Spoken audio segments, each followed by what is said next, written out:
In today's class, let's see what is retail banking. Retail banking refers to provision of a wide variety of banking services directly to individuals and small business concerns with or without limited involvement of intermediaries. So what is retail banking? It's a wide variety of banking services. It is offered to individuals and small business concerns directly by the bank without involving intermediaries. Even if there is involvement of intermediaries, there is only limited involvement. Okay. So what led to the development of retail banking? See, day by day, the competition among banks was increasing. So it was a question of survival for the banks. They needed new outlets, they needed new ways or strategies to overcome the competition. And the best way to overcome competition is to build a strong customer base. In order to build a good customer relationship, we need to cater to the various needs of the customers. So there were various needs for the customers, like they wanted to build a house, so the banks decided to offer housing loans. They wanted to buy a vehicle, so they offered vehicle loans. They wanted to pay for their children's education. They offered educational loans. So they cater to the various needs of the customers by offering different types of loans. So this is what came to be known as retail banking because the stock market is also developing day by day. People are attracted to mutual funds more than they were before. The foreign banks were setting up new branches in the country. So, in order to survive, banks turned to retail banking. And consumer credit is the heart of retail banking. What is consumer credit? We are offering different types of credit to the consumers in order to retain them or in order to satisfy their different needs. So different types of loans such as personal loans, household loans, family for household consumption, for family consumption.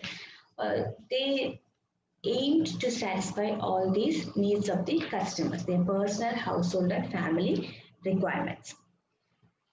Now, the retail bank offers low value loans, but they try to increase the volume of the loans. That is, they will offer low value loans to a large group of people. So the volume of transaction is more, but the value of the transaction is less. Each transaction is less. Consumer credit forms part of the major part of the total loan provided by banks. That is, retail banking occupies a huge part of the total loans given out by banks. So, what is the advantage of retail banking? See, it helps the banks to attract more deposits.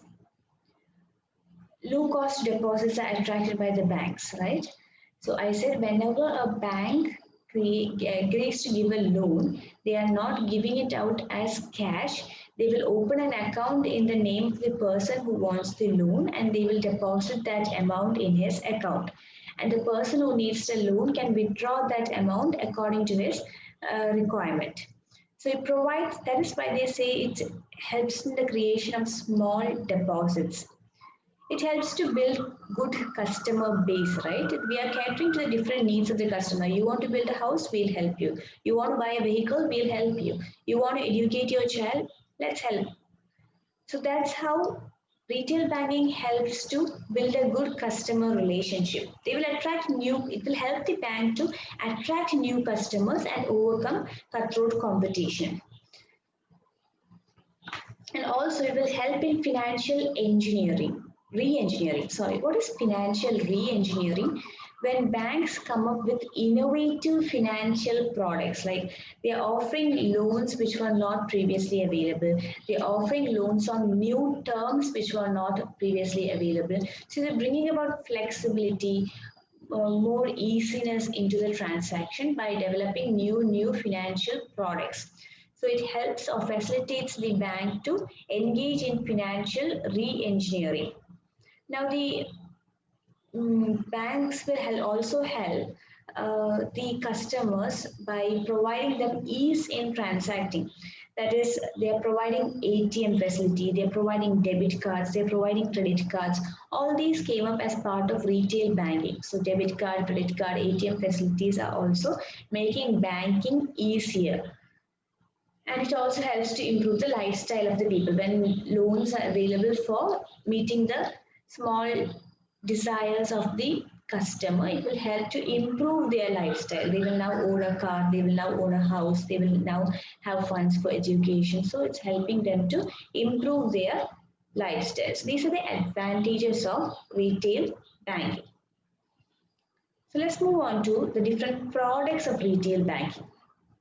So retail banking products have been mainly classified into three. There are deposit products, there are loan products, and there are payment services.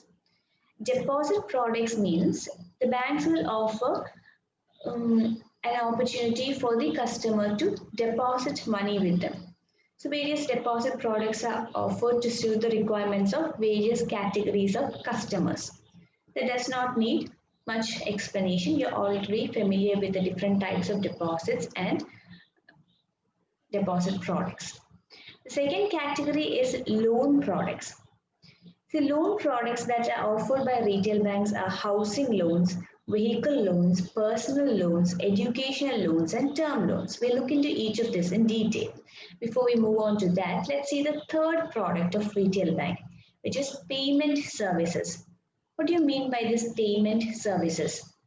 Banks offer to pay for you. That is from your money itself. They will just carry out the transaction on your behalf based upon your instruction. That is, they will pay the bills, insurance premium, etc. They will provide you tax consultancy services. Electronic fund transfer is possible through NEFT. That is, you can transfer funds from one place to another quickly, and that is facilitated through electronic fund transfer. Internet banking, we are all familiar with internet banking. So that is few of the services that is provided by retail banks as part of their payment services. So moving on to the loan products. First one is housing loan. See, it is an arrangement that is made available by housing finance companies. These housing finance companies are also known as HFCs. Okay, so their main purpose is to meet the requirements of housing. So the requirement of the customer regarding housing is met through housing finance companies such as HFC. Okay, for what purpose is housing loans provided? The loan is given for construction of the house, for repair of the house, for renovation of the house. The loan is provided for various purposes. Depending upon the purpose for which the loan is granted, we will classify the housing loans into different types. That is home purchase loans. The first type of housing loan is home purchase loans. These are basic home loans that is granted to customers to purchase a new house. And this type of home loan is offered by all kinds of banks and HFCs. So the first one was home purchase loan. Second one is home construction loans. You do not want to purchase an existing house. You want to build your own house. For that purpose, home construction loans will be given. Now, home extension loan. See, you already have a house. You want to make some renovations. You want to add a new room. You want to demolish a certain part of the house and make it into a car shed or whatever. You have got plans. And for that purpose, home extension loans are offered, whereby you can make alterations or additions to an existing building. Now, the fourth one is home improvement loans. You want to make repairs, okay, that is one of your rooms is in a very bad condition, its ceiling is falling off, or you're having cracks in the walls, you want to repair that part of your house, then home improvement loans will be given to you. Now, land purchase loans. You do not have land to construct your house, then you can ask for land purchase loans. Now, it is compulsory that once you avail for land purchase loans, you should use that land only for the construction of house. You cannot take a land purchase loan for the purpose of housing and then use that land for some other purpose. So these are some of the types of housing loans. Now anyone who has completed 18 years of age can apply for a home loan. So 18 plus people can apply for home loans. The amount of finance that will be granted will depend upon the repaying capacity of the customer. So what is your earning, what is your repaying capacity, based upon that the amount of loan that will be granted to you will be decided. Now the loan that you have taken, you can repay it within a period of 5 to 25 years, depending upon the terms and conditions and the requirements of the individual borrower. Security should be offered in order to avail the loan. So these are some of the main features of housing finance and different types of housing finance. I hope that much is clear. So let's move on to the next type of retail banking loan product. The second category is vehicle loans. See, vehicle loans are offered for purchase of second-hand vehicles or new vehicles. Or about 80 to 90% of ex-showroom price of the vehicle is offered as loan. So the different types of vehicle loans is first one is new vehicle loan, whereby the loan is provided to buy a new vehicle. Second one is used vehicle loan. You can purchase a used, that is a second-hand vehicle can be purchased using this loan. So what should be the amount of loan that should be granted? That will depend upon the cost of the vehicle, the type of the vehicle, and the percentage of financing. If they are agreeing to finance 80%, then they will set a 80% of the cost of the vehicle will be considered for paying you. So what is the percentage of financing? If it's a new vehicle, you can get up to 90% of financing. So that is with regard to vehicle loans. Now, who all are eligible to avail for a vehicle loan? A salaried person. Professionals can apply, like doctors, lawyers, chartered accountants, nurses, who all are eligible for income tax, for paying income tax. They can all avail for vehicle loan. Now, a proprietor and partners, that is a self-employed person or partners of a firm, are eligible for vehicle loans. Now, a person who has got a net annual income of 1 lakh or more and is aged between 21 to 65 years can apply for a vehicle loan. The third type of loan is personal loan. It is also known as unsecured loans. See, most of the commercial banks will agree to pay up to 12 times of the borrower's monthly income. For you to easily understand, let's assume that the monthly income is 1,000. Then the amount of personal loan that you can avail from the bank is 12 times of your monthly income. That is 12,000, up to 12,000 rupees. Now, most often the banks will require you to produce a security for granting the loan. Now, the loan amount is handed over by opening a savings bank account in the name of the customer, and the whole lump sum of amount will be transferred to that SB account. For the whole amount of the loan sanctioned, interest will be charged. So what are these personal expenses? Maybe for some family function, or maybe for meeting medical expenses, or you want to travel across India, or you want to travel abroad. You want to buy a computer, laptop, festival celebration expenses, interior decoration of the house. So there are different purposes. So loans, personal loans are granted to meet these needs of the customer. Now there are short-term, medium-term and long-term personal loans which are being offered depending upon the period for which the loan is granted. And if security is given, then it is known as a secured loan.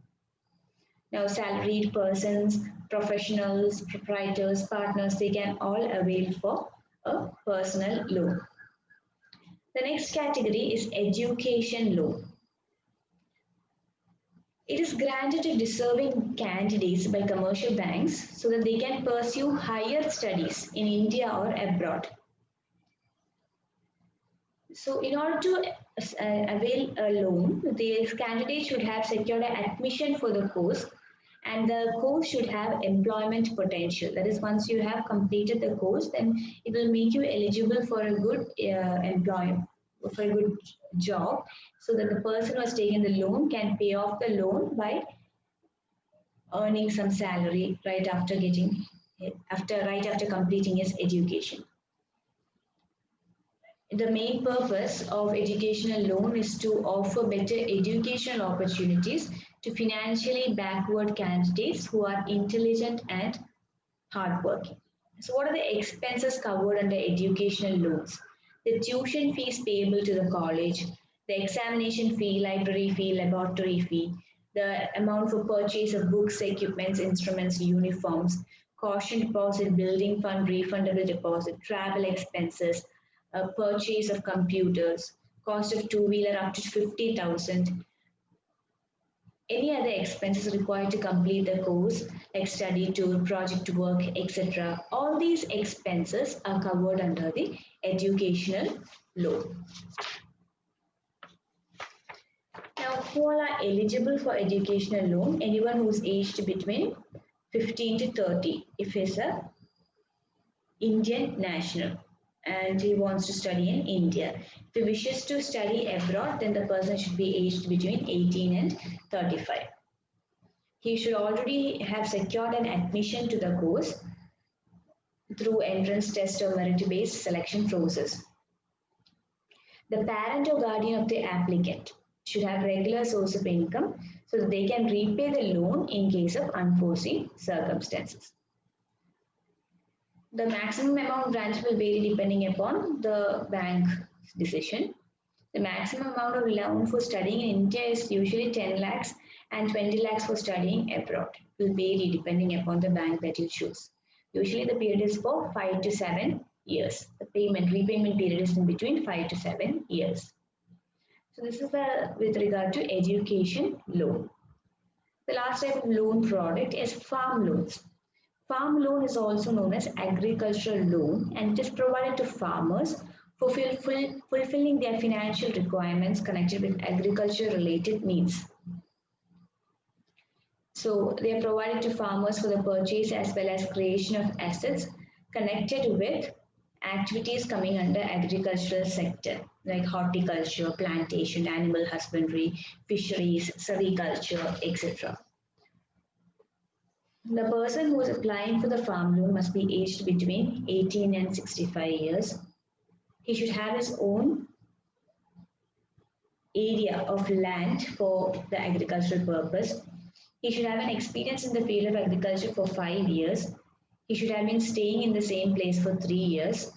He should not have defaulted any loans in the previous years.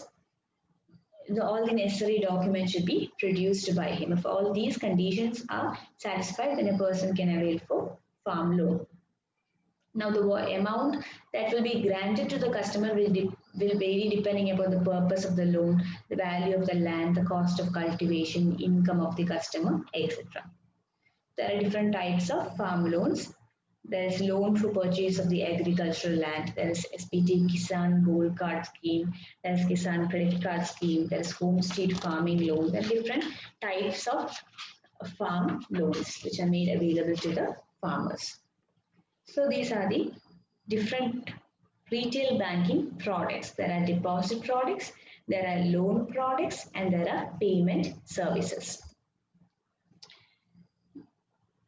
Please keep in mind that ATM facility is also being offered. You can include that under retail banking products. So as part of ATM facility, you can say banks are offering debit card facility, credit card facility, and you can also write about that. Now, what are the delivery channels or which are the delivery channels through which retail banking is offered to the customers? Now, the delivery channels are mainly classified into two. There are physical channels and there are electronic channels. The physical channels consist of branches and extension counters, whereas electronic channels includes ATM, internet banking, and mobile banking. Now, the retail banking services are offered through the different branches of the banks. That is one example of physical channels. So there will be different branches in different parts of the country, and through those branches of the bank, the services will be provided to the customers. The second one is extension counters. How is it different from branches? See, extension counters is open in a specified location and they target to provide service to a specified group who is located within that area. There is extension of branches opened in specified location for offering banking services to specified groups within that area. Area of operation of extension counters are restricted to closed groups like educational institutions, courts, etc. We all know that most of the colleges have got a bank, a branch of a bank will be opened so that college students can open a savings bank account during the period in which they are studying in that particular institution. And that is an example of an extension counter. It is only for the specified or a closed group of individuals. So physical channels include branches and extension counters. Second type is electronic channels, ATM, automatic teller machine. So it is a electronic machine which is operated by the customer himself for withdrawing money from the bank. Service is available 24 hours a day and every day, 24/7. So you can operate the ATM using ATM cards.